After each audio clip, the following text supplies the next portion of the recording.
The magic paintbrush. Creation through inspiration, not effort. Once upon a time, there was no time at all. There was only inspiration. Then came the idea of effort. And that's when the world began to paint itself. The so-called magic paintbrush was never about pigment or canvas or charity for the poor. It was a story about mind, about what happens when mind believes it must earn its own gift.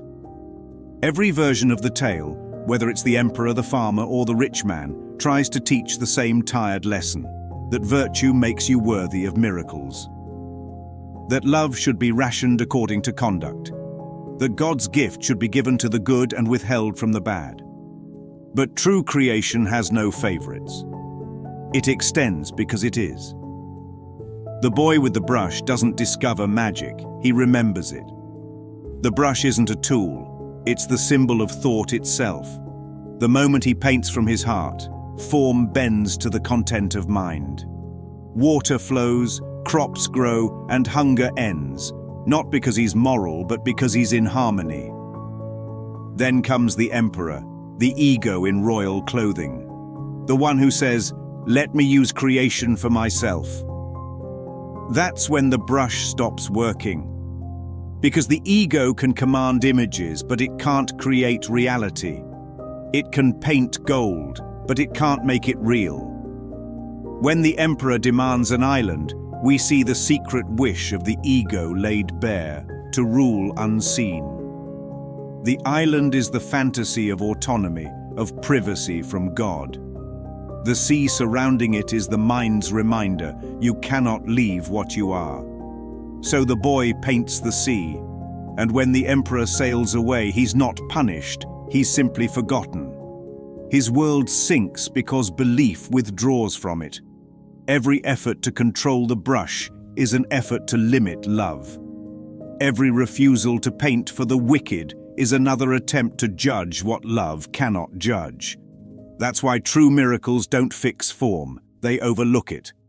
The moral stories say he painted for good people. The spirit's version says he painted for no one, because there was no one else. When the brush moves effortlessly, it mirrors the natural rhythm of extension. No guilt, no merit, no reward, just inspiration translating itself into visible kindness. The ego thinks power comes from effort, from tightening the hand around the brush. But creation happens only when the hand relaxes, when the painter disappears and the painting paints itself. The wave that swallows the emperor is not revenge. It's the washing away of form itself, the correction that reveals the futility of control. The sea doesn't destroy. It remembers. It returns everything to source. And that's the lesson the moralists missed.